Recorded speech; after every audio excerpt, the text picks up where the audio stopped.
जितने भी है पूजन्य मानते हैं। शिव पुराण में लिखा है शिव कथा सुनने वाला कोई भी अपने किसी भी वर्ण का हो, चाहे अपने ब्राह्मण हो, क्षत्रिय हो, शूद्र हो, वैश्य हो, लेकिन वो अपने साधारण पुत्र शिव का रूप माना जाता है। लेकिन ब्राह्मण को श्रेष्ठ मानते हैं क्यों? बोले देवाधीनम जगत सर्वम मंत्राच देवता देवंता ब्राह्मणाधीनम तस्माद ब्राह्मण देवता। ये जितना भी जगत है ये देवों के अधीन है। देव है मंत्रों के अधीन है, मंत्र ब्राह्मणों के अधीन है। तस्माद ब्राह्मण देवता, जिसके जो तिलक जने हुए हैं उसी को ब्राह्मण को पूजनीय मानते हैं। देश वेशभूषा भाषा की पूजा होती है। आज हमारे धोती तिलक चोटी जने हुए तो सब राधे राधे राम राम नमः शिवाय करते हैं, और जींस पहन करके साइड साइड करा के ब्राह्मण मंत्रों में मंत्र होना चाहिए, विद्या का अध्ययन होना चाहिए, शास्त्रों का अध्ययन करने वाला होना चाहिए। छह कर्म के सबसे पहले अध्ययन, यानी ब्राह्मण पढ़ा लिखा होना चाहिए। दूसरा अध्यापन, जब खुद पढ़ा होगा तो दूसरों को पढ़ाएगा। तीसरा दान लेना, ब्राह्मण को दान लेना चाहिए। लेकिन चौथा दान देना, ये भी ना हो लाखों करोड़ों आई पॉकेट में डाले, उनको भी दान करना चाहिए। पांचवा यज्ञ करना, यज्ञ का मतलब ब्राह्मण गायत्री जप संध्या नियम उपासना निष्ठा वाला होना चाहिए। और छठा यज्ञ करवाना, जब खुद नियम रखेगा तभी दूसरों को बता पाएगा। मान लो ब्राह्मण का मतलब है ब्राह्मण के घर जन्म लेना, यानी अकाउंट खुलवाना। अब अकाउंट तो खुल गया, लेकिन इस अकाउंट में हम पैसे डालेंगे तभी तो एटीएम से निकालेंगे। हम जब करेंगे, गायत्री करेंगे, नियम संध्या उपासना निष्ठा करेंगे, आप हमें प्रणाम करोगे तभी तो आशीर्वाद देंगे। अगर हमारे पास यज्ञ है नहीं, जब तक है नहीं, आप हमें प्रणाम करोगे तो क्या देंगे? एटीएम कुछ है नहीं, क्या निकालेंगे? माइनस का खाता जाता है, कर्म से भी रहता है। कर्म लगने से तो ब्राह्मण तो नष्ट हो जाता है। तो आज वही ज्ञान के पास एक अपने ब्राह्मण है, लेकिन ज्ञान में बड़ा दुर्लभ है। और जो देवराज है वो अपने धीरे धीरे क्या करता है, अपने एक दिन उनको एक गणिका देवता की वेश्या वृत्ति करती है, और उस गणिका इस रति का नाम, उस गणिका का नाम था स्वभाव। ध्यान से सुनना, आपने अभी शिव पुराण सुनी, अभी चल रही थी आपने।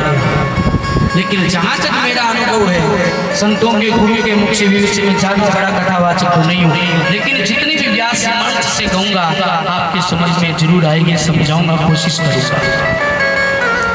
ज्ञान दुर्लभ ब्राह्मण है, ज्ञान भी दुर्लभ है। और एक दिन अपने जो स्वभाव था अपनी गणिका को देखा, और उन्होंने अपने रति करके देखा, और उनकी बुद्धि खराब हो जाती है। क्योंकि संसार का नियम है, ध्यान से सुनना, जब कोई जब करे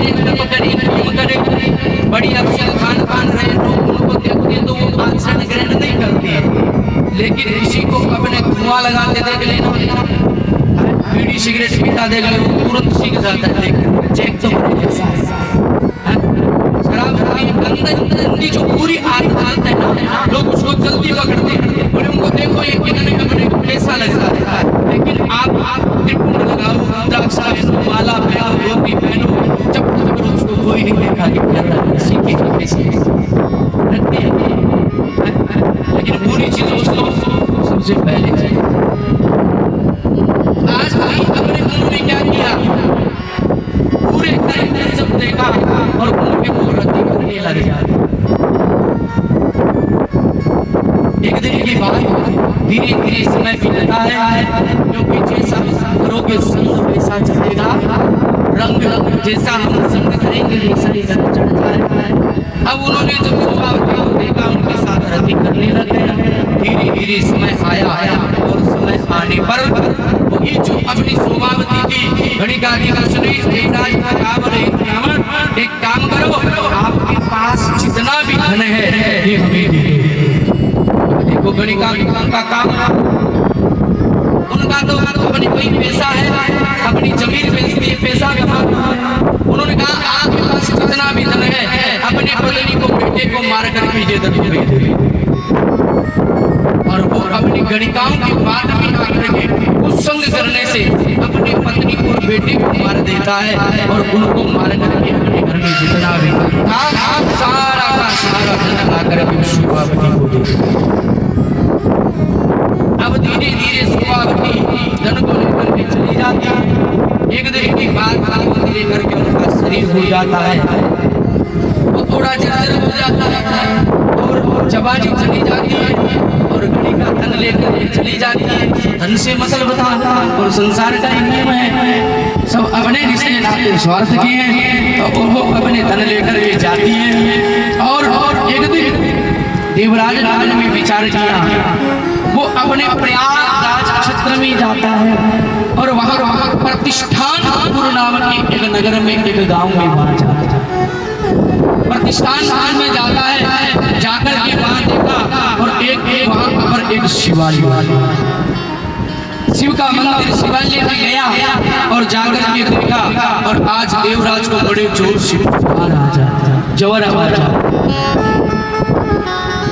जैसे ज्वर आई बुखार आई और वही उसी शिवालय में सो जाता है।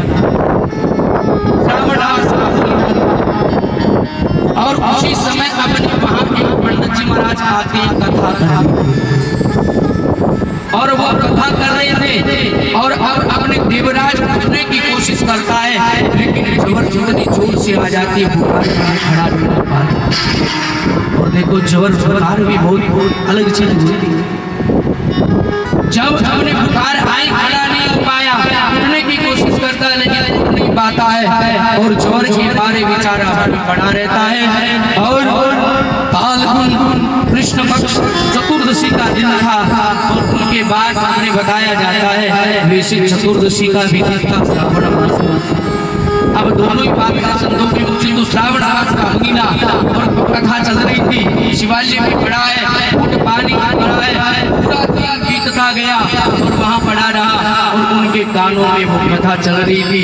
धीरे धीरे समय आता है और समय आने पर उसको खाने के लिए मिलता नहीं है। रात्रि में हमने जो बताया कि बुखार आए और भूख आए तो नहीं आती नहीं, बेचारा पूरी रात अपने नींद नहीं आई, जगा रहा और उनके बाद शिवालय में खड़ा रहता है और ना कुछ खाने के लिए मिलता है ना कुछ पीने के लिए मिलता है। जोर बुखार में बड़े बड़े बड़ी अपने शरीर को त्याग देता है और जब मरना समय आया है शरीर को त्यागा अपने हिम्मत को पकड़ कर लेने के लिए आते हैं। उसी समय भगवान शिव के गण आ जाते हैं, आकर के देवराज को कैलाश धाम लेकर चले जाते हैं। बोले शंकर भगवान की जय हो।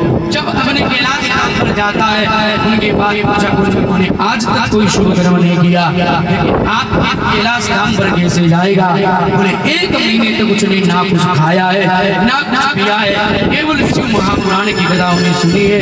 एक जगह एक आसन क्योंकि ज्वर बुखार होकर पाया नहीं, चल पाया नहीं और रात्रि में हमने जागता रहा तो उसका व्रत हो गया।